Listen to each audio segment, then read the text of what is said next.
Good afternoon and welcome to Midday Moms. This is Dorothy Pilarski.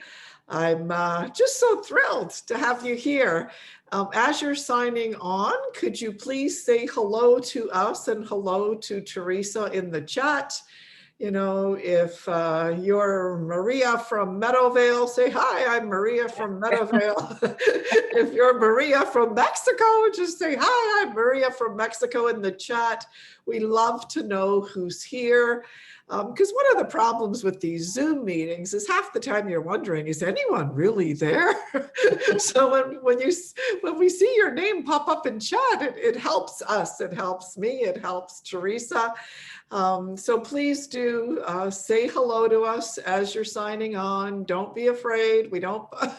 Hey, there we go, Martine. Hey, Martine from Mississauga. Yay.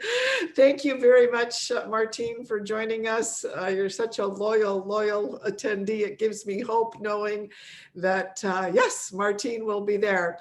I just wanted to very quickly introduce Teresa.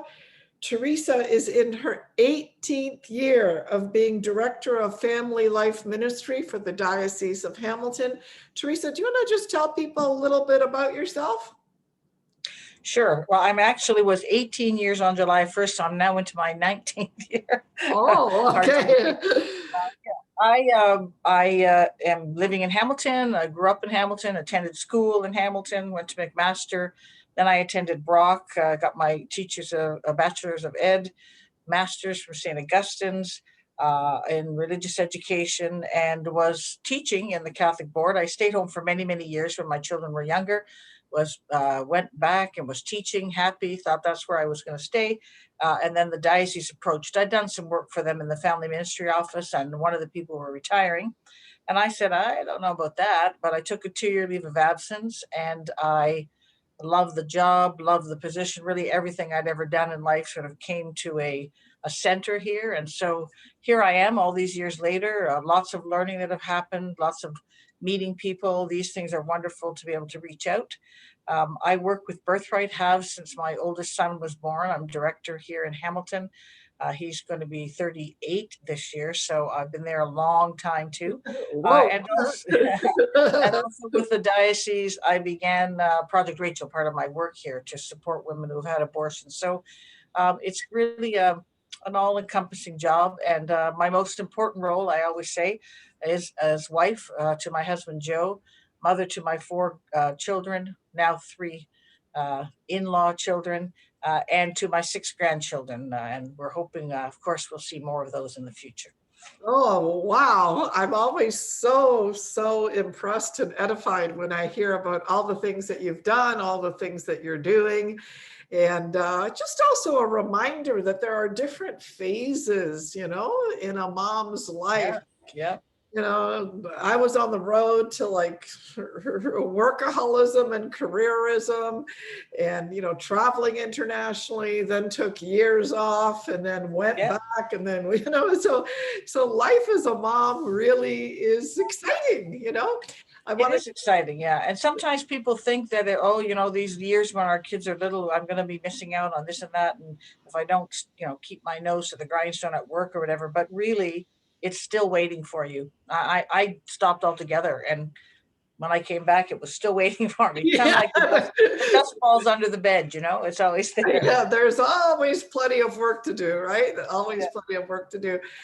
So some of you are here for, you know, maybe the 52nd time, and some of you might be here for the first time. I wanted to extend a warm welcome to each of you. Again, my name is Dorothy Pilarski. I'm the founder of CatholicMomsGroup.com. I always say 3 simple words: Catholic Moms Group, 3 words.com. We ask you to visit our website. We are faith partners with the Archdiocese of Toronto, and we are on a mission to revive the vocation of motherhood. And I was talking to someone actually today at the Diocese of St. Catherine's, and she says, are you like, is your program for working moms and, stay-at-home moms? And I'm like, when I say we're on a mission to revive the vocation of motherhood, that doesn't mean that we expect moms not to work. They can today. Today, it's very hard today not to work. Yeah. And so, what does the vocation of motherhood mean? The vocation of motherhood means that it's a call from God, that you have a supernatural task, that you're to be sort of like a mini spiritual director in your family, and teach your children how to pray and play. And so, yes, we're here on a mission to revive and to elevate, motherhood, but not to take moms out of the workforce. I'm basically a workaholic, so trust me. Anyway, I wanted to, Nelsie's here from Milton.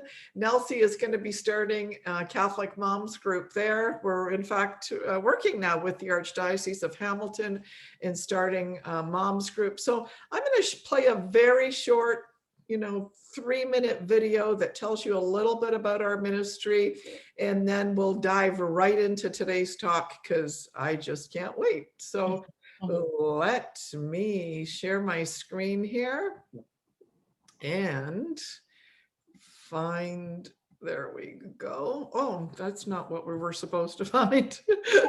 I was showing you my Yahoo Mail, which is fine, but there's really nothing too exciting there.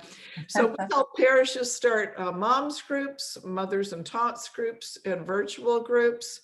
And this will tell you a little bit about, it appears like a little bit of a network problem. I'm glad that the network problem, there we go.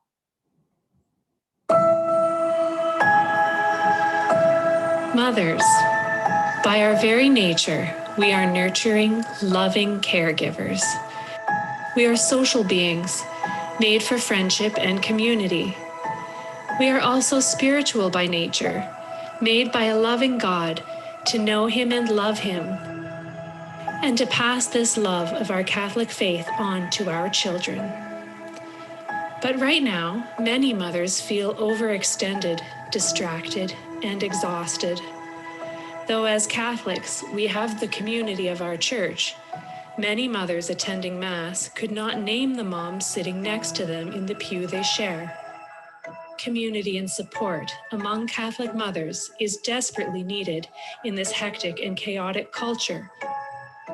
Your parish needs you to bring these moms together. Hi, my name is Dorothy Pilarski. I'm the founder of Catholic Moms Group. We at Catholic Moms Group are on a mission to revive the vocation of motherhood. We exist to bring together like-minded, faith-filled mothers who crave community and are focused on spiritual growth, Catholic teaching, and fellowship. Can you imagine a thriving, engaged mothers group at your parish? A group of moms in love with their Catholic faith, ready to serve other mothers no matter what stage of motherhood they're at. Can you imagine what a difference that would make at your parish? Starting a mothers group, it's not rocket science, but working with a team who's done it before and who's done it dozens and dozens of times sure does help. The Catholic Moms Group membership site is an online community that offers training, resources, and dozens of tools for parishes to help them start a mothers group quickly and efficiently. We're here to provide you with a clear path to launching a Catholic Moms Group at your parish. All of our materials are 100% Catholic. We have clearly laid out meetup plans for both moms groups and toddler groups. We are obedient to the magisterium of the Catholic Church. We have created dozens of tools that are going to save you time and energy. And besides that, we love our Blessed Mother. We constantly turn to her for her intercession. You can make a huge impact in your parish, so join us. We are revolutionizing the way parishes start mothers groups by providing parishes with a Catholic Mothers Group starter kit, and by nourishing and training a community of Catholic Mothers Group leaders across the world. It's time to start a mothers group at your parish. Join us today.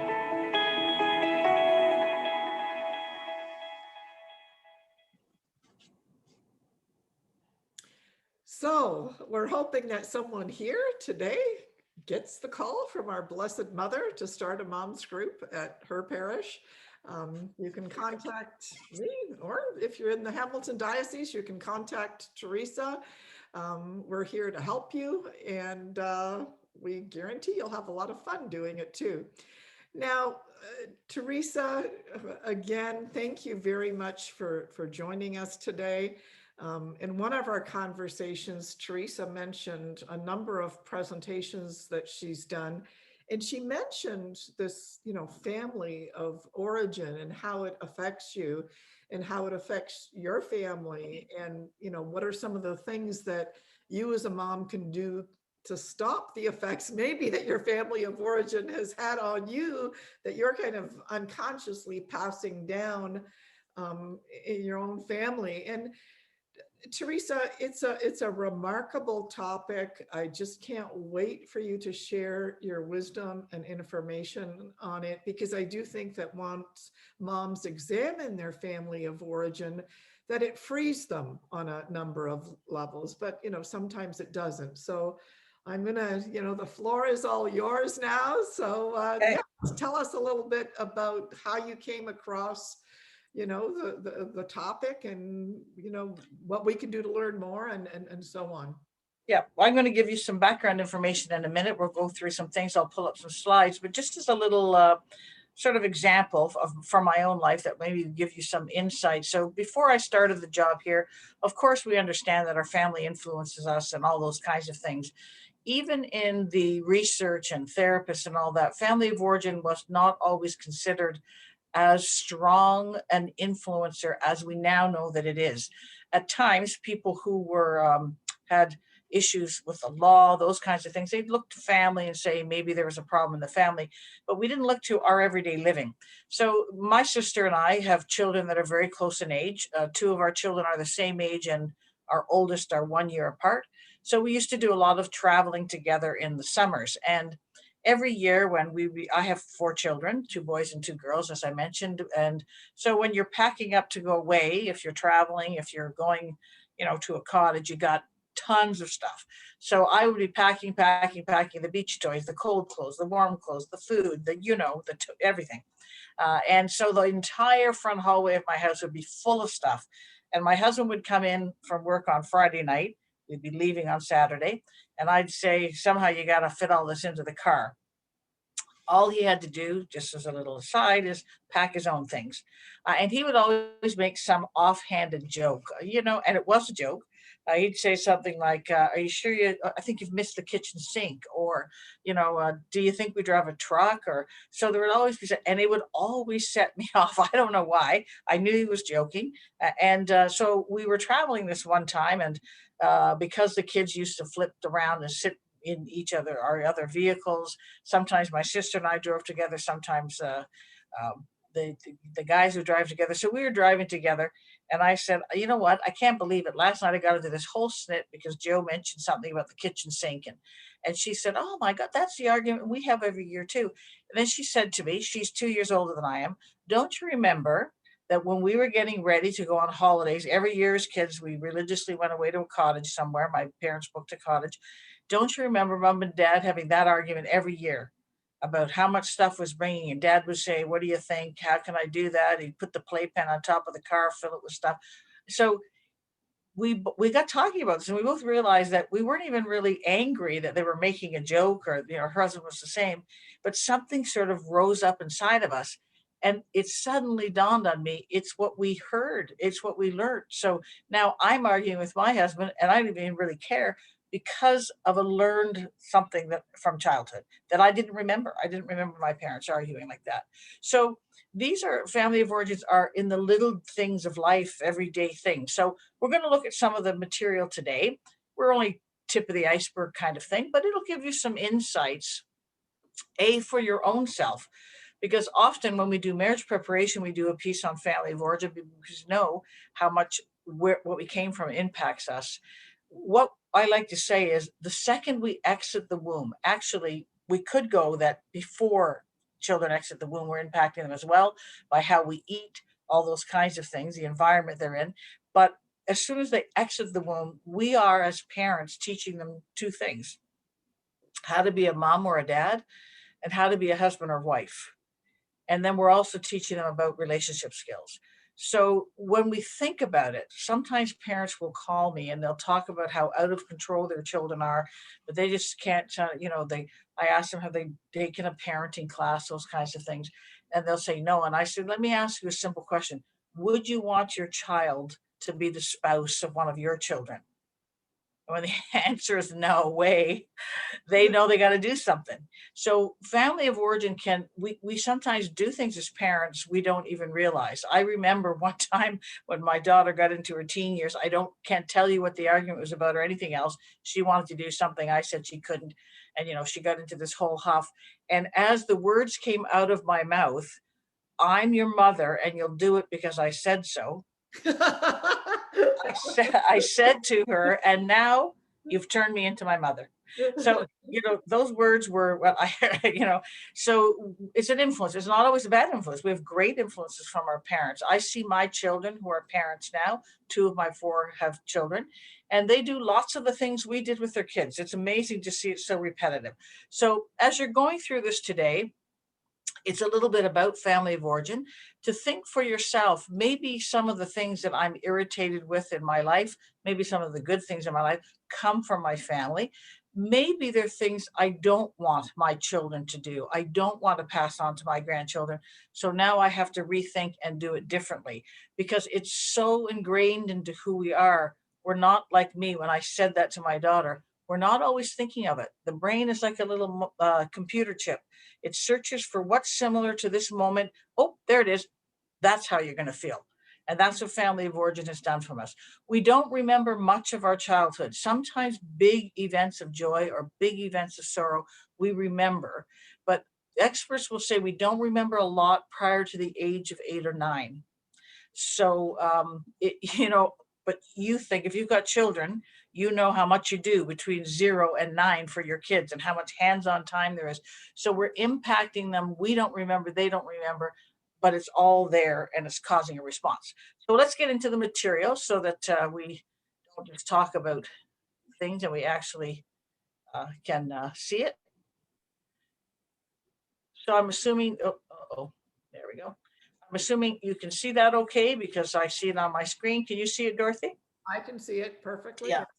So just going to define family of origin because I think most people have a sense of what it is, but family of origin is any family you were raised in, whether or not it's your biological family or not. When you're raised in a family that's not your biological family, you have an additional layer of family of origin because a lot of who we are and more they're discovering comes from our genetics. But there's also a very, very big portion that comes from the environment. So therefore, if I am someone who was maybe raised by grandparents or I was adopted by someone, I'm going to have that whole environmental piece, but I also have a biological piece, one that I may not even quite know, which is why in today's world, when children are placed for adoption, they try to get as much detail as they can about both families so that in the future, this child will then be able to look back and say, oh, that's where my love of music comes from, or that's where my shyness comes from. And all the things we know have some characteristics. So there's certain ways that you interact with that family of origin, the one that's with you present as you're growing up. And there's an environment around which you're living. A perfect example is in my husband and my household. My husband was raised in a family of 6, I in a family of 5. Our backyards were basically almost kitty corner to each other. He was 2 houses over. If I hopped the fence and walked 2 houses, I was at his house. Um, and yet, in his family, there's very different characteristics than mine. My mother loved us to chat. That's why I talk all the time. And so she was very big at the table of talking to us about the day, about what's going on in politics, even when we were younger at a basic level. So we spent time at the table. When you finished dinner, you didn't get up, you kept talking and arguing sometimes. In my husband's family, they ate and left. So when he came to my household, it was like, I think, a little bit of shell shock, all the noise and racket that went on, first of all. But secondly, even today, all these years later, and we've had kids now. I told you my son's 38 this year. Uh, he still tends to eat, sit for a few minutes to join the conversation, and then get up and start clearing the table, because it's just in his DNA almost to get up instinctively. And sometimes the kids will call him on it. So back he comes, oh, I didn't even notice I was getting up. And I think that's true. So that environment and that family, and each person in the family, and that can go to extended family, although the immediate family that you live with has the greater impact.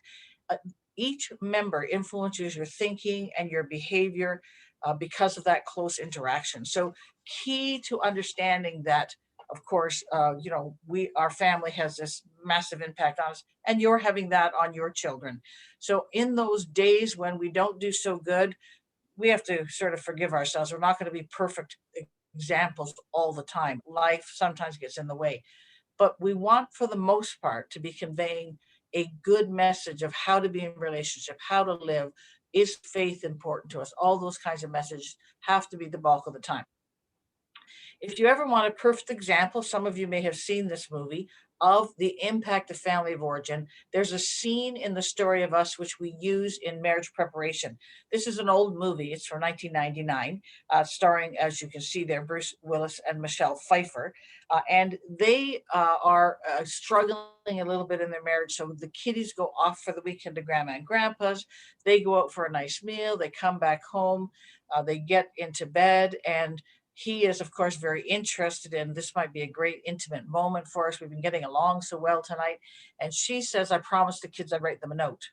So it becomes, I won't go into anymore, a whole ordeal. First of all, the two of them are arguing about this. That can wait. No, it can't, and then all of a sudden, beside his side of the bed, his mother appears. She starts talking. And then on her side, her mother. Then the dad's on both sides. At first, they have the scene, and it's a fairly fast scene where only one person is talking. So Bruce Willis might be talking, then Michelle Pfeiffer, then the mom on his side, then the dad on her side. So it's individual talking, but there's all this influence of what they're saying about the situation. And they culminate it by all six people talking. You can't understand anybody. You don't know what they're saying. It's just, ah, that's family of origin in your head. It's constantly there.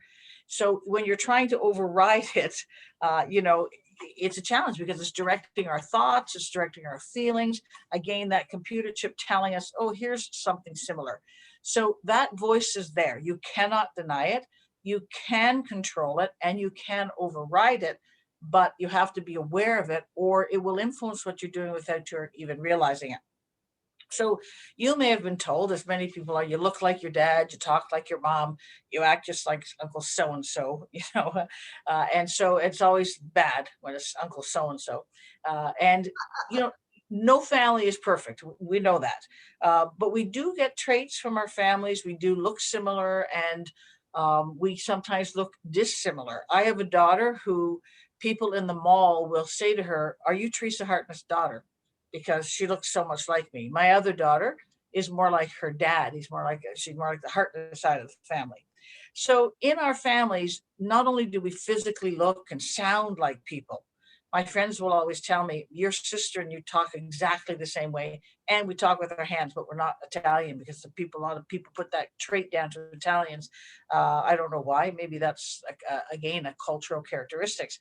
But in any way, that, often there are very positive dynamics between family members. We get along, we love them, we joke, we're safe with them. But there's also negative ones in every family system. And that comes from differences in personalities, differences in characteristics, We all view the world through our own lens, and we cannot forget that. I once went to a conference where a speaker said this line, and at the time I honestly dismissed it, thought this guy's a little off. But after, I have never stopped thinking about it. It's probably 15 years ago. And he said, when it comes to communication, I'm not sure we can ever communicate with anyone as we think, because what you say and what they hear are always two different things. So I kind of poo-pooed that. I thought, well, I think people hear, but since I've learned more and more, in particular around this image, a family origin, I realized what he meant is that what I say can be interpreted by you in any way. You can take it negatively because someone said something to you long ago or acted this way. And I don't know about any of that. I know what I'm thinking, and I think I know what you're going to hear, but you might not be hearing that. And anyone who's married will understand that. You say something to your spouse like, could you put that glass in the dishwasher? And it becomes a, oh, I just put it down there. I can't even believe it. You don't give me 5 minutes, blah, blah, blah. It becomes a whole ordeal. And all you're saying, like, all I was asking was that, but they're seeing it as criticism. They're seeing it as naggy, whatever the case may be. So, we have to be aware of these things. And it's important to acknowledge that we have strengths, most often strengths from our family, but we also have growth areas from our family. And unless we acknowledge them, we will repeat them. And then our children will repeat them, and so on and so on. So as Dorothy said earlier on, sometimes as parents, we have to say, okay, our parents weren't trying to hurt us or anything like that, but that wasn't the best. I didn't like the way that was happened. And so I'm not going to do that. And so we specifically change the behavior. A good example again, my mother-in-law came from you'd have to say abusive. I wanted to say fairly abusive, but really it was an abusive situation in that her mom was a very critical person, criticized all the time, all the time. In fact, we all believe, and she believes, that it wasn't for her one aunt who, from the time she was a little child, would take her overnight and was this sweet and loving, beautiful person, that she survived, if you will.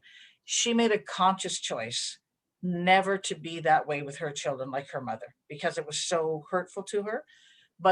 So that's a great decision, and it worked well, except that in never wanting to be critical, she was sometimes overly uncritical. And that means that sometimes they weren't disciplined when they should have been, and sometimes there were issues because of it. So there's always this issue in families of sort of, if you will, balancing act. But let's talk again about family. Families, we take from after our parents in many ways, in our looks, in our physique, our personality. We sometimes forget these things. And very often in families, those of you with children that are starting to get, I'm going to say probably at 3+, but sometimes even sooner, but 3+, you begin to see characteristics that are similar and dissimilar to parents. And when we don't understand the fact that we often are antagonistic between children that are too similar to us, because they have our bad characteristics as well as our good characteristics. So when they are stubborn, or when they're, we think, we got to get that out of them. And so we get very antagonistic towards each other. And yet we are best able to understand why, as children, they have a hard time dealing with that. So we have to admit, again, where are our weaknesses. And if our children have them, we're not going to try to, get it out of them. We're going to try to help them deal with it better, because usually we do in life as well. So all these things come from your parents, particular mannerisms. And that last one, I want you to see the values and ethics. We are constantly, every minute of every day teaching our children. If a song comes on the radio with bad language or a subject matter that's no good, and you think, oh boy, but you just let it play out with saying nothing, the message to your children is that it's okay. That swearing, that subject, whatever. Turning it off and saying, well, that's not acceptable, is another message. It's a value ethic. It's telling them why it's not acceptable. Going to church, praying, reminding them that we don't treat other people like that because we are called by our baptism to care for people. Everything we say and do puts a message across to our children. And what we don't do speaks as loudly, sometimes louder than what we do. Yes, there's a lot of pressure on us as parents, but we have this precious possession for sure. And so we have to really look at it. So the other thing that can happen is sometimes a child will pick up physical characteristics from genetics that are not so much part of the family. So families that have more than one child, two, three, four, however many children you have, you might sometimes have. I have a friend who has 8 children. 7 of them look exactly like her family. I mean, you wouldn't deny it. If they were on the street, you'd know who they were. And one of them looks not like her husband, but like her husband's brother, like spitting image. And so he's in a way very different in the family. He looks different. He has a different personality. So we have to be cautious that we make sure that we embrace all of our children the same, and that they understand they're part of this bigger family as well. So lots of things are being taught, and lots of things are given by us by genetics. Temperament is one of those. A lot of our personality traits now genetic related. So we have to understand, and I'm going to use this term. I do not mean hit physically. We can't beat it out of our children. Sometimes we keep trying to make them not be shy. We're just not going to. But if they have a genetic deep disposition, we can help them manage it, but we shouldn't try to make it not part of who they are, because that can do more damage. And it ultimately came, if you will, from us at some point in genetic history, if not from us directly. So what contributes to that personality? Well, we're born with certain traits. That's what I've been talking about. Some people are genetically shy. We know that. The environment in which we were raised, obviously, again, socioeconomic, culturally, all those kinds of things are your environment, and they all impact where you've been. When I was teaching, I took my grade 8 class to Ottawa. And on the trip, of course, you have to stop and they buy lunch and all that. And we went into Tim Hortons. All the kids had their money. They were all excited, off. They went, bought their stuff. And one kid was hanging back at the doorway, looking at the menu. So I kind of let her stand there for a little bit, but we have a limited time that we're actually stopping. So I go up beside her and I quietly say, you have to get your order in because we don't have too much time. And she didn't want anybody to know. She whispered to me, Miss, I've never been to Tim Hortons before. What do you do? So this environment was completely different than any other kid in the class, and completely different than my experience in life, and probably most experience. And I realized I should have known. Very, very, very, very poor family. Never been outside of their home where they lived, area. They had no money to do it. So this was not just a great experience for her. It was a completely overwhelmingly new experience for her. So it can be such with our children. So, but you were raised in an environment, your children are being raised in an environment, it will have an impact. And then parents, siblings, our family of origin, of course, has that impact on us. When there's more than one sibling, uh, sometimes you end up being closer to one. Even as adults, you might have a sibling that you're closer to. Even in the family home, sometimes 2 siblings will end up being very close to each other. The experts have studied that, and often they just connect more readily. They have similar personality traits. They like the same things, so there's bigger connection. Think about all the hundreds, thousands of people you meet in your lifetime, and then those that become friends. It's something connects. Sometimes we're similar, and sometimes we're not with friends. There's just something that connects us, and that can happen with siblings too. And so other siblings might struggle with each other. And it's not always understanding why, but if you have a sibling as an adult who you're struggling with, it's almost often that if you could rewind the tape of your life and watch yourself live the first 6 or 7 years of your life, that there were probably things that went on there that maybe your parents didn't even know, but have caused this antagonistic feeling within you. And so we might lash out in anger. We might always feel hurt. Anything they say is suspect. that comes from a history that's past, but those feelings rise up in us now. So we have to, with siblings, especially if we'd like to develop as adults a different kind of relationship, we might go back and look at it, but we might also say, is what I'm feeling now justified? Or is it probably from the past, which we can't undo, but we'll start moving forward from here? So, sort of naming it and claiming it, if you will. And also, one thing as parents, I think I have to defend us. We know that personality has a huge impact, and that we as parents are not responsible for everything our children do because they're so different. I have 4 children and they're all different. What worked in disciplining one had no impact on the other. And so I think we have to understand that some things we can't control, but our job, in a sense, is, as I said before, to help our children manage. So, family members, I talked about this already just a little bit, impact our values and ethics, both consciously and unconsciously. Again, that what we don't say matters as much as what we do say, how we say things. When we see the person on the street who's asking for money and they're dirty and all those kinds of things, we might consciously grab our kids and pull them closer because we're just a little bit concerned, not meaning anything about it. We may have complete compassion for the person, but our overriding emotion is to be the mother lion. And so we pull our kids. We didn't mean to send any message, but the message to our children can be these people are bad, they can't be trusted, we shouldn't care for them. So we teach by both word and example. You learn by word and example. So sometimes we have to unpack our biases, and we may not be able to pinpoint them to our childhood, but we might be able to say, it must be something from there. I've never had a run in with this kind of person before. Why am I feeling so anxious, upset, antagonistic, whatever it is I might be feeling? So, you know, we teach children to say, here's a good example, to say please from a very early age. My little youngest granddaughter is going to be 1 in August.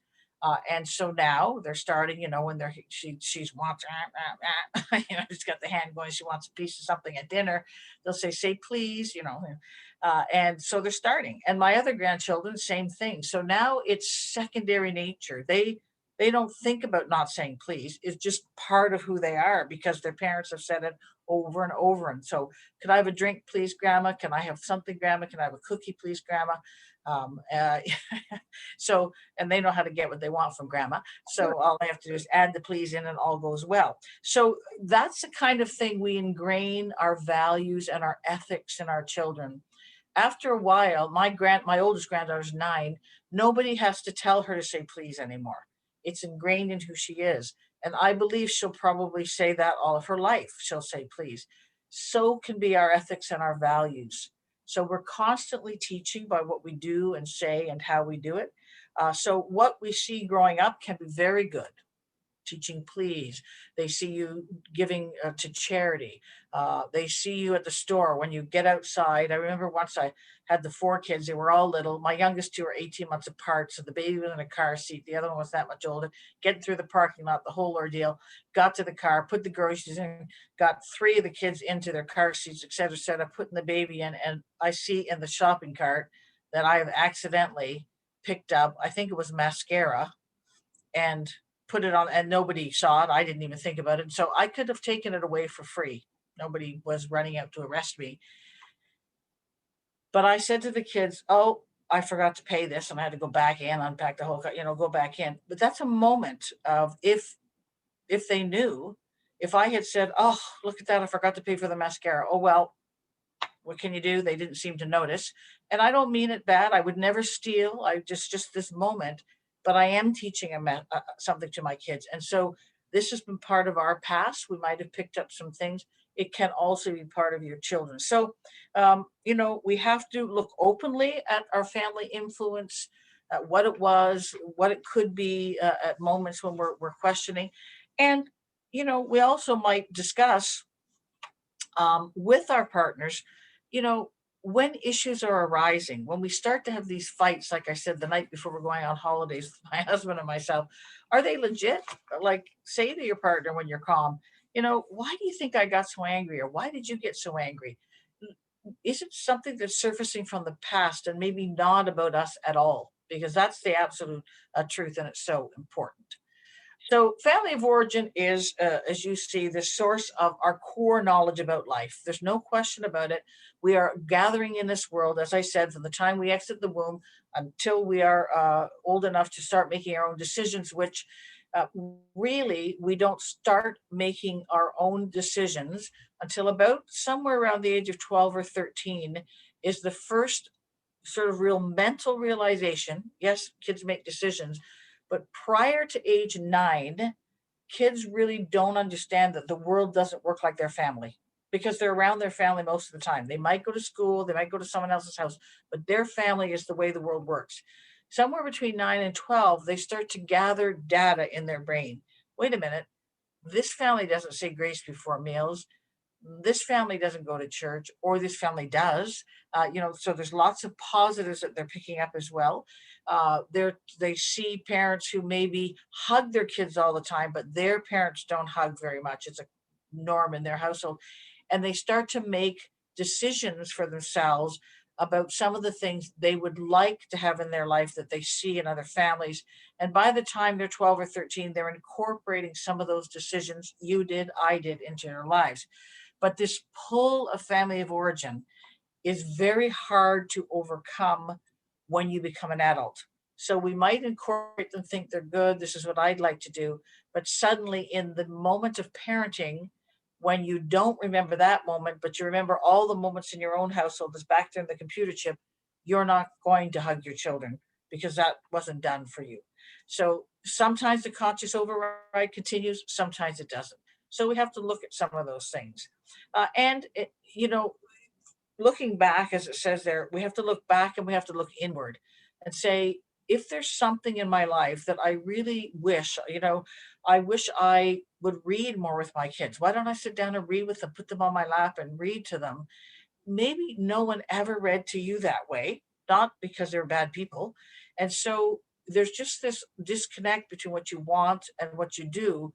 So you have to override the disconnect and say, if I think that's important, I'm just going to start doing it. And family of origin, of course, it can be a comfort at times. It's familiar. We know it. We know our siblings. No one knows us better in many ways than our family, at least from the beginning. And if we stayed in touch through our adult years, they know us pretty well.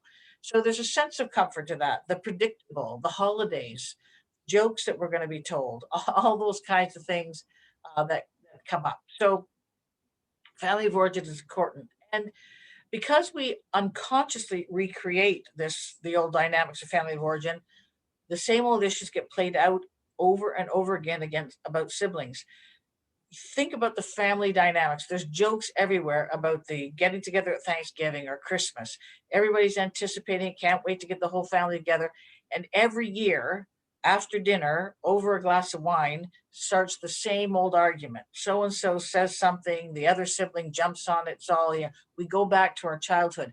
Experts have actually studied this and said we do actually revert back. When children go home to their family home, let's say there's 3 siblings in a family, they're all going home for the weekend. They can be professional people managing the world, doing very well. They go back home, the 3 of them are staying in the house for the weekend, and they revert back to their old. The one who didn't do the dishes doesn't do the dishes. The one who is, argumentative becomes argumentative. So these sort of past history unconsciously can recreate themselves. And again, the only way to override it is to name and claim. Wow. When I was a kid, we always argued over that. I'm not getting into that argument this year at Christmas. I'm just not going to do it. Okay, So, can I just ask you just a quick question? yep, yep, Uh, So would it be fair to say that, let's pretend the first 5 or 6 years, I know a friend of mine, her dad, like he went to Australia or Italy. He went somewhere else to work to provide yes, family. yep, And so, so here she is at home, her dad's not around. And so could that then affect her as an adult and affect her relationship yes, with? yes. Is that what you're saying? Absolutely. Okay. So that depends on how it was. In today's world, you'll have less of that because, of course, in today's world, there's Zoom, there's FaceTime, so there's often a contact. Depending on how it was dealt with, let's just say, I'm making an example. Her father went off to work. They told her daddy's going to be gone. He's gone for a long time. And everybody told her that. And she knew that. Maybe he sends her letters or cards, but she has a sense of abandonment. This Yes. person who loved me just left me. It can be played out over and over again in other relationships, perhaps with a spouse. Again, I'm just taking an example where her spouse has never gone away to work and has never done anything to abandon her, but he goes out to the store and he says I'll be back in half an hour, but he comes back 2 hours later because he gets, that's my husband, Home Depot can take him in and never to be seen again. And she is angry. You said you'd be back in half an hour. What's wrong with you? Does it matter that he was gone 2 hours? No, but these feelings are surfacing and she doesn't even quite understand why. And that's a perfect example of why, when we can't really rationalize being angry that he was gone, you had nothing to do, you didn't have an appointment, he stayed out for 2 hours because he went to the store, that's not really a major problem. What would cause you to be so angry? Is there something in the past that I might need to revisit as an adult and say, oh, okay, he was working, he had no choice, had to make money. And it may help you, and sometimes it needs to be done with a therapist to unpack them and then re-look at it, a new window pane that you're looking through. Yeah, and one thing that I guess I've had to do a little bit of work in this area, and part of the reason I was really eager to hear you give this talk was that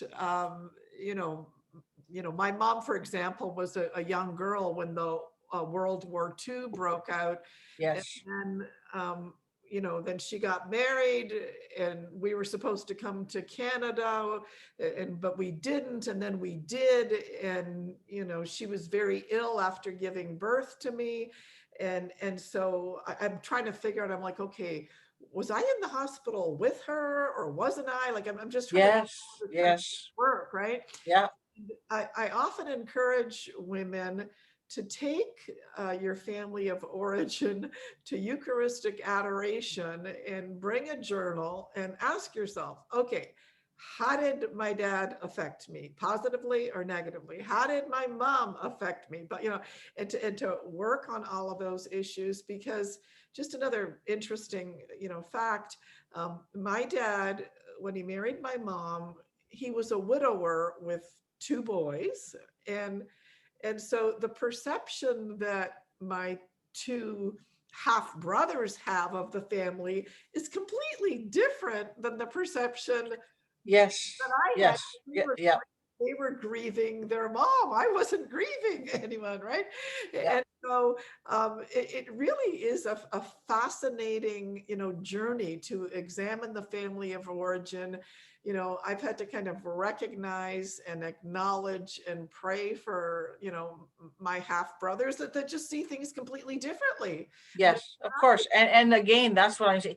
We really can't, you can't change that vision for them, but yes, you understand it better. So yeah, if they make a comment now and then as adults to you, oh yeah, well, you were the favorite, or these things, you can you can't change their perception. They have to do that work.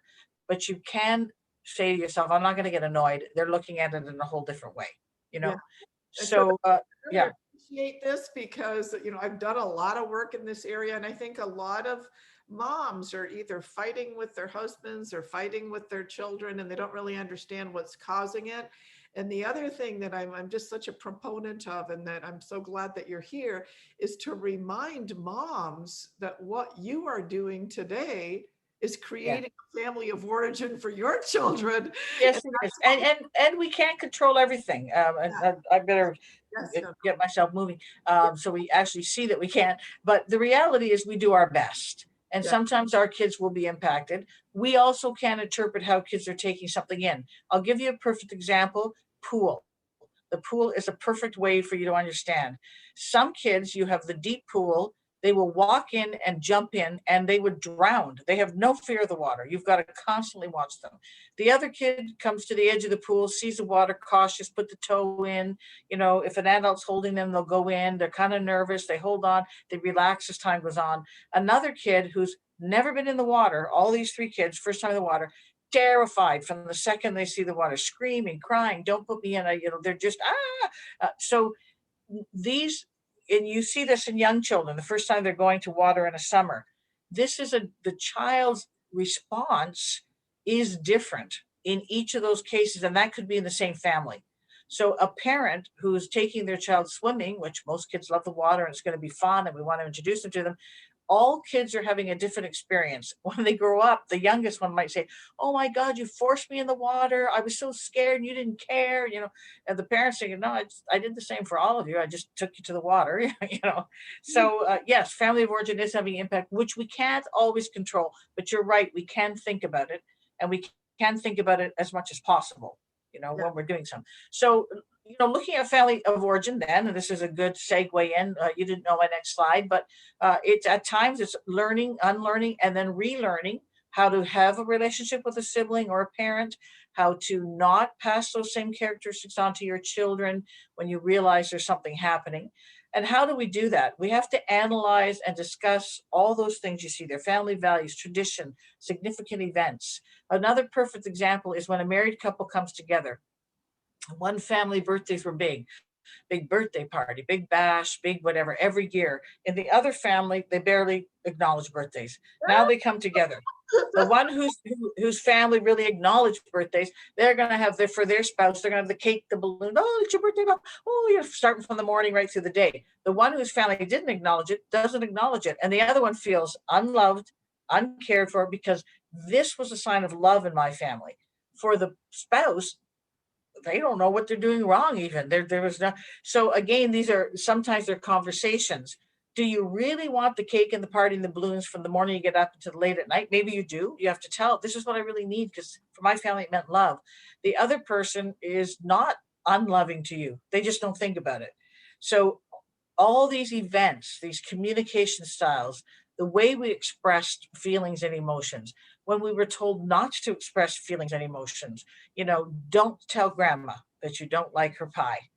Uh, so sometimes that's an okay thing, but it's also a message as to how we can say and do things. So being honest with this analyzing of your family, not critical, and all of those kinds of things.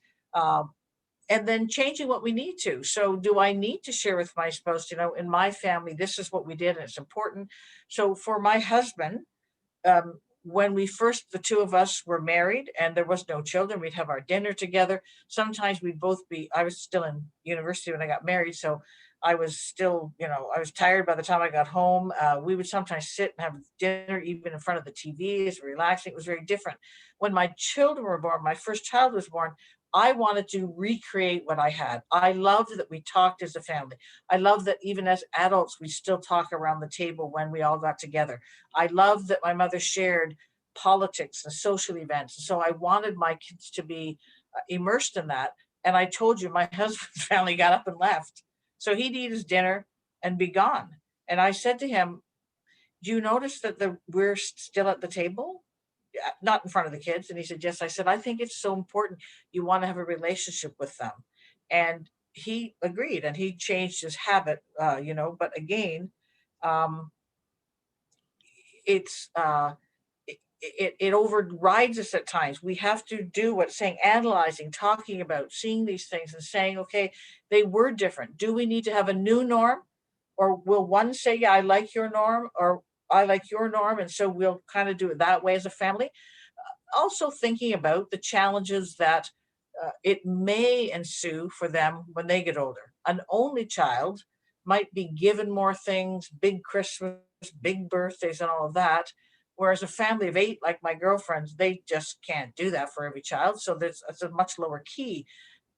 And we might think that's all fine, but if I'm too big with the only child, am I going to impact their life when maybe they marry somebody, they have more than one child or 2 or 3, and they can't do that. So just thinking, we have to analyze it. There's really oftentimes no right or wrong. So it's hard to kind of, you have to do it all. It's personal work, really, what it is. So why look at it? Because as you see, they're staying focused on these things. We're better able to see why and what it is that we do sometimes, why we do what we do, why we have particular beliefs. why we make certain choices and experience certain emotions. And then if we're not okay with those things, if we don't like that we think this way, if we don't like that we make this choice, if we don't like certain emotions and the way they're experienced, we can look back and say, yeah, I remember in my family home when I did that, this was the issue, and I can change what I'm doing. So when we make links and connections, we're better able to change our thinking and incorporate maybe new ones and new perspectives into our views of life and to, if you will, ourselves. So, it's hard work. But if you look at it, if you take the time, if you talk to your siblings, sometimes, like Dorothy just said, with your brothers, my siblings and I will talk about a certain event in the family, and it's totally the same event. It's not even the same story. Like you're so okay. Were you there? Was I there? Are we in the same family? Because again, we're seeing it through different eyes. I was younger than both of my sisters. I have an older brother, two sisters, and then a younger brother. They saw things very differently. And in my house, just to let you know, my three older siblings all have dark hair, almost black. Well, you would say black, brown eyes. That's my dad. My mom was Irish, born in Ireland. So when I was born with blonde hair and blue eyes, and my younger brother was the same, first of all, my mother kind of liked that. I'm the only, my siblings point out to this day, I'm the only child in the family who has a picture by herself as a baby, because my mother was so excited that somebody actually finally looked Irish that she got a photographer to take a picture to send back to her family in Ireland. My siblings still read me about that to this day. And people used to say to my mom, "You have two families." So this had an impact on us. My brother and I were this separate blonde hair, blue eyed kids, and here were these others. It took us as we got older. Of course, we never felt that way in the family. But these are all things that impact all of these kinds of things. So working through these issues, it's a process and it can take time. And sometimes we do need to work through it with someone who can help us from a professional level, but we're not doing it to place blame, even when things were done poorly. Nobody, no parent, I don't believe, there's some parents who are maybe not the best parents, but that's probably because they're incapable of being different, maybe from their own family of origin, et cetera, et cetera. So breaking the chains is important, breaking the cycle, but it's not about blaming people. It's just asking aunts, uncles, what kind of thing. I'm trying to figure out I have some memories. I don't have a lot of strong memories. I'm just trying to piece together, because sometimes in my own life, I think I'd like to be a little bit different. And if you feel like you're, as it says there, acting out an unconscious script that's as old as you are, maybe you want to change that. Maybe it's not making you feel better. So you ask yourself these questions. What did I see growing up? What kind of relationship did my parents have?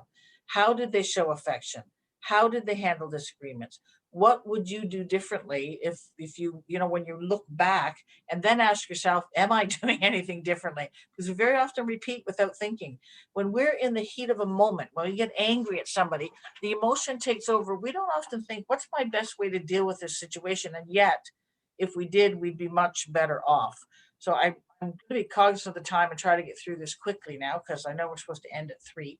Take your time. Like, those people that want to sign off can sign off. So Okay. if you have to go a little longer, don't worry. Those people Okay. that have to sign off can sign off. I'm loving this. Okay. One woman mentioned in the chat too, is that one thing that really helped her is that the Sacrament of Reconciliation, that she had kind Yes. of heard. Yes. And that's and good. I'm getting down to number 8 there, So what behaviors do you want to emulate, large extended family, one that gets together often, etc. Again, another interesting dynamic in my household. My husband's family was extremely close to his dad's side and almost never saw her siblings on the mother's side. In my family, we were extremely close to my mother's family and rarely saw my dad's side. So this was like a moment for me. I thought, I have children. I want them to be close to me for the rest of their lives. So I don't want anyone in my family to go off to the spouse's side and think it's not important. So I made sure that we were as close to my husband's side as we were to my family. And we've been extremely close to both sides over the years. So again, these are just some things. You look at your past and you say, okay, what might the impact be? what are the customs of your ethnic background? Are they important to you? Do you feel you have to do them because they were customs, but you don't even really like them? This is just also, it's not always bad stuff. It's just the stuff of life. And then what is your religious background? Are you all Catholic? Were you all Catholic? My father was not Catholic, and he never went to church with us except on Christmas and New Year's, because my mother always went to midnight mass or the Easter Vigil, and then she'd be at home getting the turkey ready while his job was to take the rest of us to church when we were younger before we could go to midnight mass. And yet my dad was always said, always growing up, he said, I committed to the church that you would be raised Catholic, and as long as you're in this household, you'll be going to church. So there was not the sense of faith from him, I guess, but there was a sense of responsibility to the commitment of the faith. And so if we're Catholic, again, just as you just spoke about, does that open us up to reconciliation? Do we have that understanding that we are called by our very discipleship to forgive others and to have mercy? And so maybe we just forgive our parents for the things that we thought they didn't really do well. And how do we move on as adults? So stop going back. Every time we visit them, we want to bring up the fact that, you favored so and so, or I never got singing lessons, but they got singing lessons. The things that happen in family that maybe we don't always know about. So the purpose of looking at possible issues and facing them are not again for blame. It's to come to terms with the past and try to resolve them so that you can let go of some of those maybe feelings of hurt, anger, whatever it is that's sort of holding you back. To learn to deal with some of the family of origin issues today. So, am I antagonistic with my parents, with my siblings, with one sibling in particular? I don't want that, but I always just, this rage comes up inside of me. Maybe I'm going to be able to deal with that and be able to get past it. Do I want to look at what I'm doing with my kids or with my spouse and say, I don't want that to happen. So I want to interrupt this generational pattern that's been passed on. And it's usually the negative things. We're usually happy to pass on the positive things. But on the other hand, at times we can feel stifled by even the positive things. So my mom always made Christmas dinner. She did, but I'm using this as an example. And she did baking and she did everything, blah, blah, blah. And you work full time. Your mother maybe did not. You have a different economic situation. So maybe it's hard to invite the whole family in. But you feel if you don't do it, you're a failure. But most people would say, buy the pie at the store. We're okay as long as we have pie. Exactly.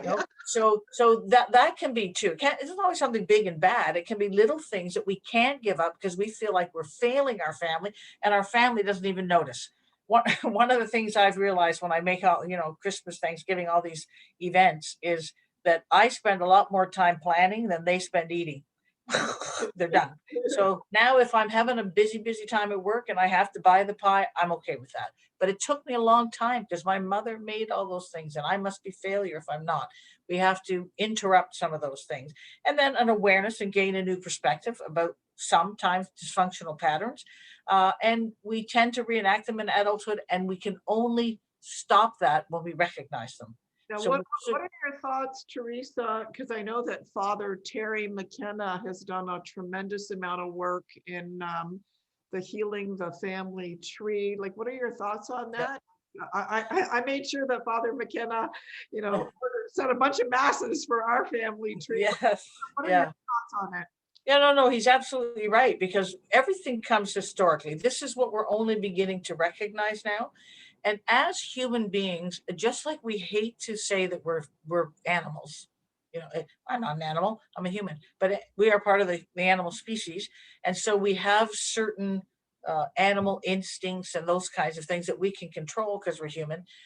We also tend to think, well, I'm not going to be like my parents. I'll do something very different, and all that we can just dismiss it.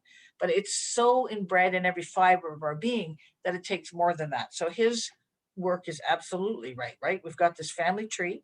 We pass down traits that are good, and we pass down traits that are not so good. And looking at your family tree, recognizing, you might see back 3 generations that you didn't know that grandma's husband died when she had 7 kids and the oldest was 8 years old. And that would have been an impact on their family for sure, because In those days, it would have been hard to survive. Where would you get the food? There wasn't that extra. So lots of insecurities, so you might not be able to even talk to them, but you might say, I wonder if that caused some issues in that generation, which caused it in that one, which now is causing it in us. And none of us ever thought about it. So these are the kind of things. And so his work speaks to all of those sorts of things. So it's not about blaming. That's the important thing. It's not about, oh boy, I'm going to find all this ammunition and go sit down with my parents and tell them, wow, you were really screwed us up. No. And so sometimes we don't want to do the work because we love our families. We have great families. We have good connections. We have a good relationship. We see them all the time. We love them. And so we feel loyal. I don't want to kind of look at my family and say they probably did something wrong for me. So it's not about blaming. We're not blaming them. We're really just identifying, addressing, family of origin issues, as we're talking about, that have made an impact. So we're not placing blame. We're facing what happened and taking an honest look at things and saying, that maybe we're going to do something different. And we don't have to share every bit of that with our parents. Oh, can you tell me how you used to do this? Because I really don't like that I do this with my kids, and I want to make sure I don't have to do it anymore. That's a bit of a, a negative. But you can say, sometimes I think about it, how did you handle discipline with us? Did we get the strap? Did we get set on a chair? Like, how did you handle things? Find the information out, and then you do your own changing. You don't have to tell them it's a screw up, because they were doing their best. So the hardest part can be solving, many of the if you will, the present day things that are presenting themselves, because it's hard to find out all the facts, the problems, the relationship. Maybe there was substance abuse that no one talked about. Uh, my father-in-law, his father, and nobody knows why, was extremely afraid that his kids would be hurt, injured, or killed. So he was anxious when they rode bikes. He didn't want them to go swimming. There's all kinds of things that he put, in a sense, a lot of anxieties on his children because of that, which my father-in-law always tried not to put onto his children, but it was kind of spilling over. And we never really found out, because his dad had died, why his dad was so afraid. So was his father afraid, or did he have a sibling that died that nobody knew about? That's where looking up your family tree can sometimes, oh, we didn't know grandpa had a brother. He died when he was 7. Oh, I wonder what happened. So you might not know everything, but you might get some hints. So all those things can be heavily influenced. Mental health issues that weren't talked about in the past. Now we're trying to be more open about the fact that there's mental health issues, but some of those are passed on genetically. And so knowing about them can help. And again, we can't blame people for mental health issues. It's just a matter of being able to look at it and say, do I need to get support from a professional? Is there depression in the family? I'll catch it early before I let it, sort of overtake me. And again, being open to the fact that while there might have been mental health issues in your immediate family, parents or siblings, and you don't experience them, it can be passed on to your children. So instead of denying that there might be an issue, you could be more open to it and say to your physician or a therapist that there has been some mental health issues in my family, and I just want to make sure that my child's okay, because I see a few little signs there and I want them to be, okay to the best of their ability. So again, we're looking at it. We're making the changes we need to. We're not blaming our family. We're not going to go give them a lecture. Sit down. I want to tell you all the things you did wrong. It's about understanding where you came from, how you adjust yourself, and how you can do things differently because you consciously become aware. I'll give you an example. People who swear a lot will often stop swearing, at least in their home, when they have children. Yes. And most of them will tell you that it was the first time they said it when they had a child, it was like, oh my gosh, I shouldn't do that. That's terrible. It takes a bit of time, but every time they swear, they catch themselves. And then they swear less and less because their mind becomes adjusted to, in this environment, we will not use that language. So we're going to use something else. And that's the same with family of origin. Maybe I act out angrily. And then when I start to, I say, oh, that's the thing. I'm gonna try not to do it, but I still have the emotion. If I keep working at it, keep practicing another way to do it, eventually that feeling of anger won't be there. And so then we're not going to pass it on, hopefully, to our children. So we're really doing our best. So we talked, it sounds like we're very negative on family. So I thought I need to end this with a positive piece because our families do great things for us. And we know that there's 6 major qualities of strong families. And in your own family of origin, perhaps in your own with your children, you will recognize some of them. And that's this, they're dedicated to each other's welfare and happiness. Doesn't mean we're perfect. But when we have these characteristics, our kids are going to do okay. We're not perfect. None of us are. We're human, not divine. And we're working towards being more divine like. But honestly, we don't really get there on this side of earth. So we have to wait till God gives us those eternal gates. We hope to be completely more happy within who we are. And so there's a high degree of commitment to the family. And in families where there's commitment, there's a safety net. We feel secure, so we do okay. The second is there's a great deal of appreciation to each other. As you see there, positive messages, build each other up, give compliments, express appreciation.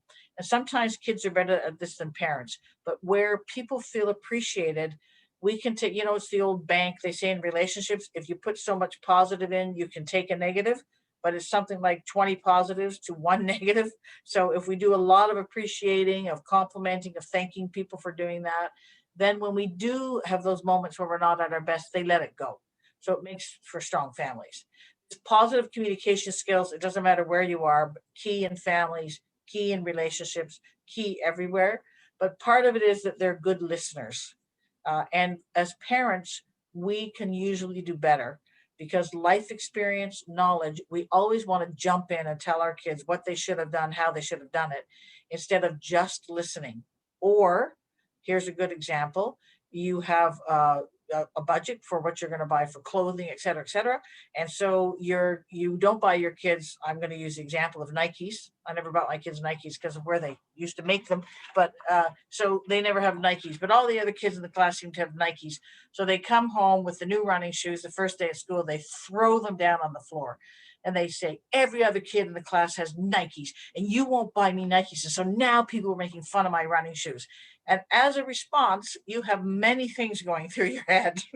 And you might say, you know what? You're lucky you have running shoes. That would have been my dad's line, so it would have come out of my mouth, I'm sure, if this happened. You're lucky you have running shoes. We used to have to walk to school with no shoes, blah, blah, blah. And, you're just getting too fine and all that. You could have or you could say, it sounds like you're very upset about your running shoes. You didn't tell them you think it's okay, you don't have money, all those things that might come. You simply acknowledge that's being a good listener. It sounds like you're very upset. Yeah, I am upset. Well, and you might even say, I'm sorry that you had a hard day with your running shoes. None of that is apologizing for the fact that you bought them running shoes that are not Nikes. It's just acknowledging it. So this positive communication skills, um, you know, we're going to sometimes have issues, but most of the time, people then feel free to share how they're feeling, what they're doing. And not only does it let it out of themselves, but it's a good way to be able to resolve conflict because everybody's used to talking. And families that are strong spend time together, quality time in generous quantities. Years ago, I think the debate still goes on, is it quality or quantity? And because people wanted to believe it was quality and quantity didn't matter, this was it all. As long as the time you have with your kids is quality time, it doesn't matter how much time you spend to them. Well, the experts are saying, not quite true. We have to be available to them. So when they have the moment to share with you, that's when they're going to share. So both matter. And in our busy lives, working activities for kids, that can sometimes be a challenge. But we, as the people knowing it, have to set aside time. Friday night is family night. We're going to have whatever, pizza and a movie. Saturdays we go for a walk, or maybe Sundays we all go to church together and then we come home. In our household, it was the big breakfast. We still call it the big breakfast. After Mass, we had bacon and eggs. We never had that during the week. So the kids still talk, can we come for the big breakfast this week? These things. So we spend time together. We enjoy our time together. And we're not always together. We make sure that it matters. The 6th is the spiritual well-being. We're committed to a spiritual lifestyle, a belief in God. We talk about God. We say, look at the beauty today that God made for us. That first snowfall. wasn't God smart to give snow the color of white? Everything looks so clean and beautiful momentarily. It's just a part of who we are, and it becomes part of who they are. And when we see with gratitude what God has given us in our family, when we attend Mass, when we do Eucharistic adoration, even as a family, all those people, we have this spiritual well-being because somebody out there is bigger than I am, and I don't have to do it all. I can rely on God in moments of trouble, of angst. I can say, God, I need your help right now. Dorothy's an expert at that. She constantly asks God. In fact, I don't think any of us have any time to ask God because Dorothy's constantly asking God for something. And then the sixth one is have a special ability to cope with stress and crisis. This is key. When moments of bad things happen, uh, there's a sudden death in the family, a loss of a job and an income, all those big events that can happen. Somebody's very ill. COVID, came along. There's a sense of being able to keep a balance, that there's something positive. And I keep hearing over and over again about mental health, how destructive this has been for kids. And then I look at my grandchildren and I think, I'm not sure if it was for all kids. And again, it depends on the kids. Some have anxiety, all those kinds of things. But my grandchildren, they thrived. Two of them in school, they were online, one, not all the time, but partially. They thrive because their household is loving, their household, they had fun, they were at home, it didn't bother them, they missed their friends, but everybody said, whenever they said, oh, I haven't seen my friends for a long time, oh, you'll be so happy when you see them. It wasn't like, I know it's terrible, I don't know when it's going to stop. So how do we cope with this stress and crisis? When someone's ill, when someone dies, when we have a loss of income, do we sit down and say, okay, we have to make some changes now because grandma's sick and it's going to mean that mom has to go care for her more often, maybe every night for a little while, but you're going to be looked after by dad. While I'm gone, dad's going to be picking up some of the cooking that mom usually does, and all of those kinds of things. That's not always the case, by the way. It could be the opposite. Dad could be the cook, and so we sit down. We say, this is a moment. There's going to be disruption, but we're going to be okay. We're going to get through it, and it's so important that I be able to help grandma right now. And so we're going to maybe need your help to do things a little bit. You pick up your coats and do your own homework and those kind. We give them little tasks, but we don't overburden them, and we don't sit down at the end of every night and tell them how bad grandma was and this happened and that happened. No, we keep it in the context of what they can manage. So families do this. Strong families do this all the time, and it keeps their children healthy and it keeps you healthy, and the family bond is then connected. And so when we have some of these little moments where we're not perfect, it's not going to impact our kids in a negative way that has a long-term impact on their lives. So family of origin impacts us, yes, has impacted you, has impacted me, will impact our children. We are now, by looking at our family of origin, we can help it have less of an impact on our children, but we can also do these 6 things that will help mediate some of those issues that are so ingrained in us we don't even know that they're happening. So family, in the end, families matter. That's the key. There's nothing more important. There's nothing more foundational. Children need a stable, loving family. And one of the best things you can give to your children, even more than how you parent, is that you have a loving relationship with their other parent. When they see that, they feel secure, they feel strong, they feel good, and they can manage some of our little pieces that aren't so good. So that's that's it for today. I'm sorry I'm too talkative. I went over by quite a bit, I see. Are you kidding? I could have listened to you for another full hour.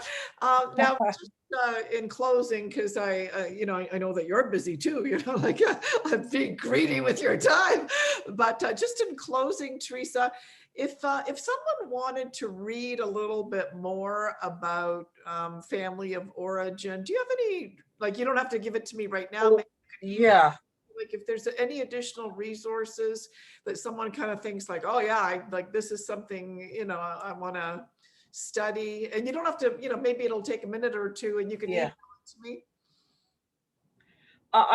There are a couple of good sites. I'll have to think about that off the top of my head because I tend to go to conferences and hear speakers and take notes and those kinds of things, which is, Sure. and there are some things online. I'm just reading, there is a question here.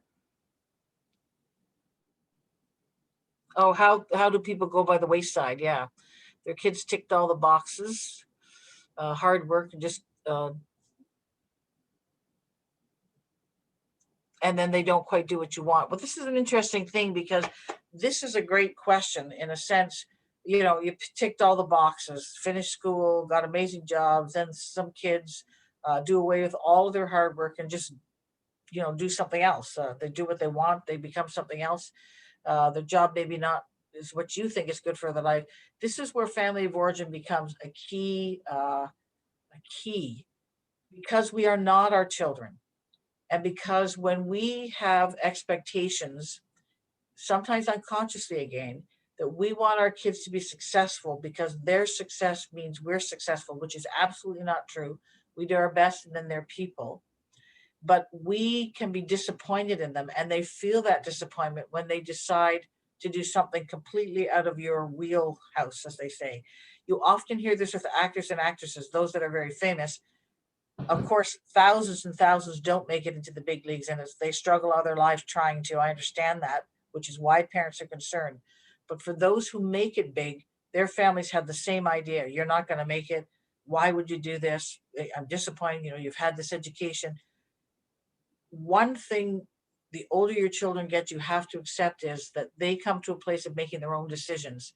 And so they're not necessarily throwing it all away, but there's something in their own personality, maybe their genetic makeup, maybe what they've seen in their life, that they are exploring what they believe will make them feel better about themselves. And as a parent, we don't have to support them financially and all that stuff to do that, but we really do need to support them in their own endeavors. They're not us. So when we can't understand it, we can say, what's making you decide to go this route? I really want to know, honestly. And you might even say, I tell my kids all the time, I think as a parent, I have the right to tell you something once. If I think you're making a bad decision, even now that they're married, I'll say, here's why I'm worried. I will never raise it again because they are their own people. And what happens is we just become antagonistic and they'll cut you out of their life, which is not really the best. Yeah, and the other thing too is I encourage moms to order masses. You don't have to order them publicly. You can order private masses. Absolutely. I'm a big fan of the littleflower.org organization. I've, Yes, I've got something. I've Yeah. ordered lifetime masses for myself, for each of my kids, for my husband, because Yeah. sometimes you Yeah. just need the help of grace, right? And sometimes they are making a mistake, but the butterfly story, which I just used in a thing I was doing yesterday, and many of you have heard it, but I'll just really do it quickly, is the story of the man who sees the butterfly on the cocoon on the tree outside of his kitchen window, and every day he's watching it with his coffee. He becomes kind of attached, can't wait to see the butterfly emerge, so he's watching and watching, and one day finally he sees all this movement, and the cocoon starts to open, and the butterfly is beginning to emerge, and he's can't wait to see it. So he waits and he sits there because he doesn't want to miss it. It's going to fly away. And all of a sudden, things seem to stop. And it's like the butterfly is stuck. He can't quite get out. Well, he doesn't want something to happen to the butterfly because he's been watching it, caring for it in his mind and praying for it, as you say. And so he goes out and very, very gently takes a little knife and just cuts the cocoon so the butterfly can get out and can emerge and do what it's supposed to do. And the butterfly does emerge, falls onto his windowsill of his kitchen window, looks very tiny, and is having a hard time even fluttering his wings at all. And eventually, this is where the butterfly dies. And what the man finds out afterwards is that it's in the struggle to get out of the cocoon that the fluid from the body goes into the wings, which allow the wings to expand, and then the butterfly can fly. It's a great story for us as parents. Maybe they'll make massive mistakes, and we'll be there to pray for them, to hug them. Uh, Maybe, depending on the circumstance, you would help them in other ways, financially or whatever. But no, we're going to be there to say, you're still important. You still matter. I still love you. I'm not blaming you for whatever happened. But we have to let them emerge. And sometimes in that emerging, they'll actually become more than you thought. And sometimes they won't, they'll fail. But if we help them too much, if we demand too much, we're not allowing them to experience life. And we only learn from experience. And think about your own life. The most learning happens when we make mistakes. Mhm. And then we say, God, please fix it for us. Um, and sometimes God doesn't. Yeah. God gives us these opportunities to struggle because he knows it will help us grow to get the characteristics we need to come forward. And so our children can make big mistakes. And then it could take maybe years, 10 or 15 years before that mistake emerges into something where you can look back and say, without that, not this.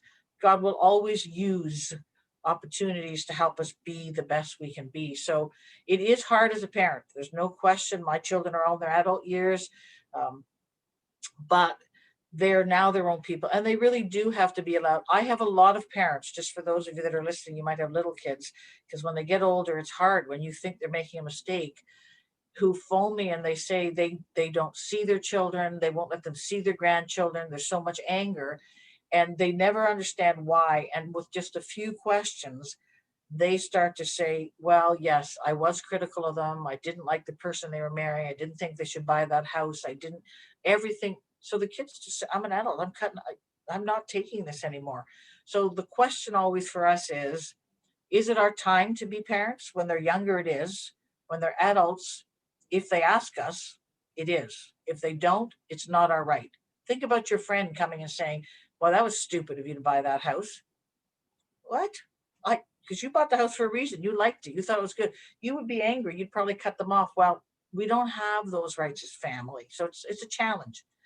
And you might have grown up, back to family of origin, in a family where your parents had a lot of input. They were always telling you what to do. And for whatever reason, you always did. You felt obligated because out of respect. It might have been a good reason you did it. And now when your children don't, I did what I didn't want to do out of respect. This means you don't respect me, or you don't love me, or don't care for me. Those are all your personal things being put on your children. They may completely respect you, completely love you, completely care for you, but they want to do what they want to do. Yeah. So we have to be careful. This is where family of origin can impact us if we don't unpack it. If we don't remember, there were lots of things I did because I'll give you an example that's a concrete one. My mom loved to sew, and she was a very good sewer. The one thing my mom, I don't think, was very good at was pants, because the pants were always, they weren't tailored or anything like that. My older sister, 2 years older than me, she was a rebel compared to me. No way. She was never, I'm not wearing those are stupid, So then I would see my mom look hurt, and then guess who got all the pants and would never say I wasn't wearing those pants. And so, to this day, when my own kids, if I buy them something and they're like, well, I hope you don't mind, but I'm taking this back, I really don't mind. But earlier, when it would first start to happen, because when they're first little, they wear whatever you buy them, but then at some point they tell you, this is ugly. Why? It would be like, oh, like I bought it for them, they can't just wear it. So that's where that whole, I wore what I didn't like for my mom, why won't my kids do the same? And I wasn't thinking that consciously, but that's where I had to unpack it and say, if they don't like it, why not take it back? The stores take it back. I don't sew. I wish I had time to, so it's not like a big deal. So all these things are little things, and it's a constant challenge and upgrading, but that's why I ended with those 6 traits. If you love your kids, if you spend quality time, if everybody has good communication, everybody has a chance to have input, everybody can express their feelings and nobody gets mad because they're hurt or don't want to do something, suddenly the relationship develops into adulthood where you love to spend time together. And even though they get busy with their lives, they still make sure they come back and touch base, and it's all good. So I think we should end because we could go on forever. Yeah. And just, again, some people don't have the capacity to actually talk about these things because it triggers them just talking about them. And, just last but not least, a very quick story. In my own case, the Sacrament of Reconciliation, going to confession really, really helped me. And I'll tell you why. My husband's family, Canadian, their whole life revolved around hockey arenas and sports. I grew up in a Polish family, no sports. Our entire life revolved around the church. And so every time my husband wanted to take my son or my daughter on a ringette tournament or hockey tournament, I'd go into a rage, right? Because it's Sunday. We don't do that on Sunday. I finally go to the Sacrament of Reconciliation, and Father McKenna says, do you know how many women would die for a husband that is that involved? Sports is a good thing. And you keep your mouth shut, Pilarski.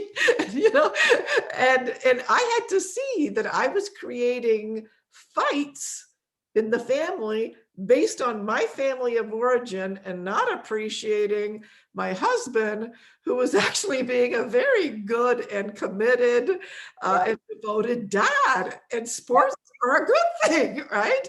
And so I did have to face my sinfulness, my anger that was unjust towards my husband. Yes, absolutely. Somebody's actually, it's a good segue again. You know, there's a question saying, you know, it's all good, but how do you get your husband on board with maybe looking at family of origin, or how you change what you're doing with your children? Sometimes we can't always get them on side, but we can talk about from an I perspective.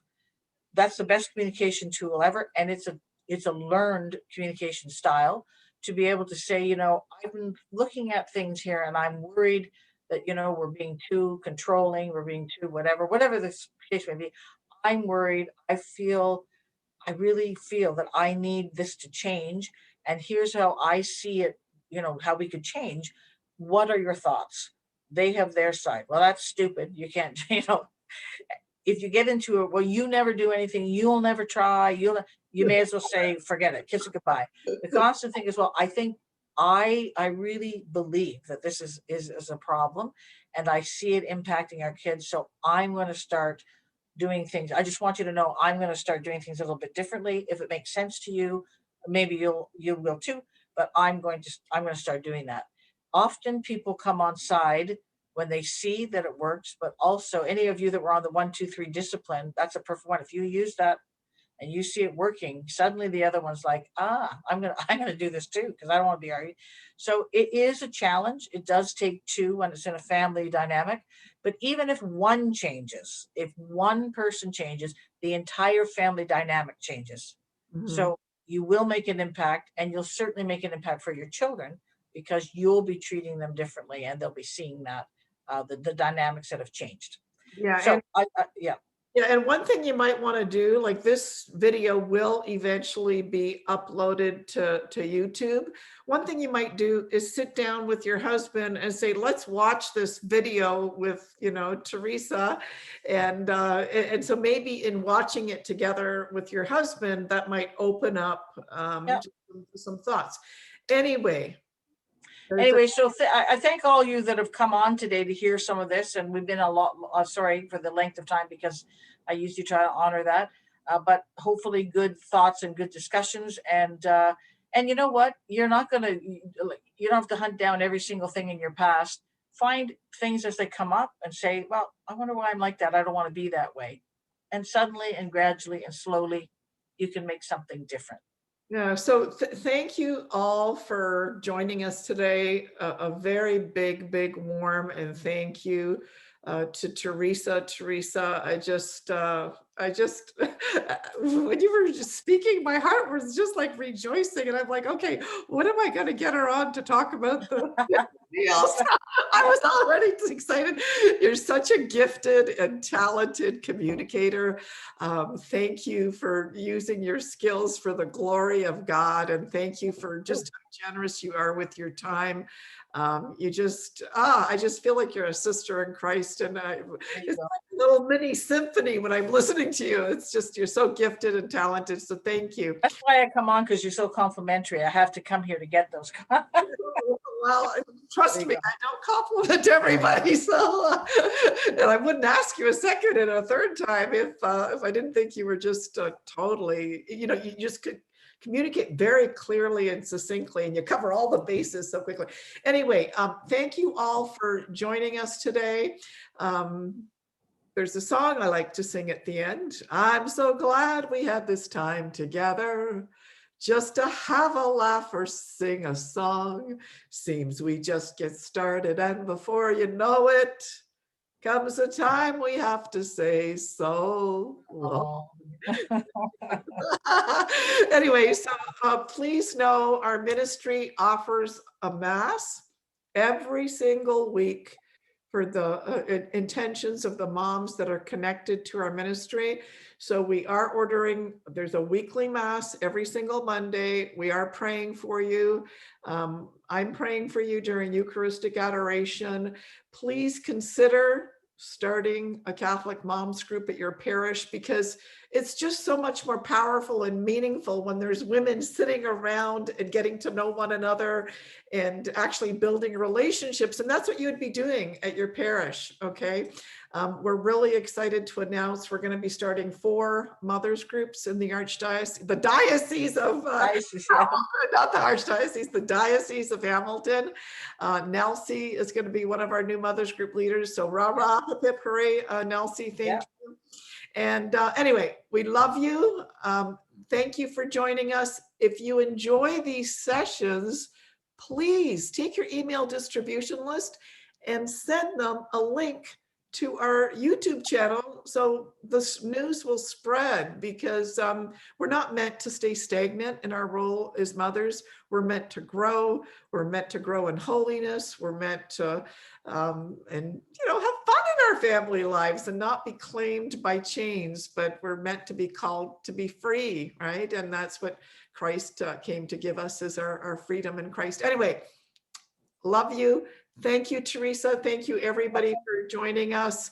And feel free to visit our website. Feel free to make a donation.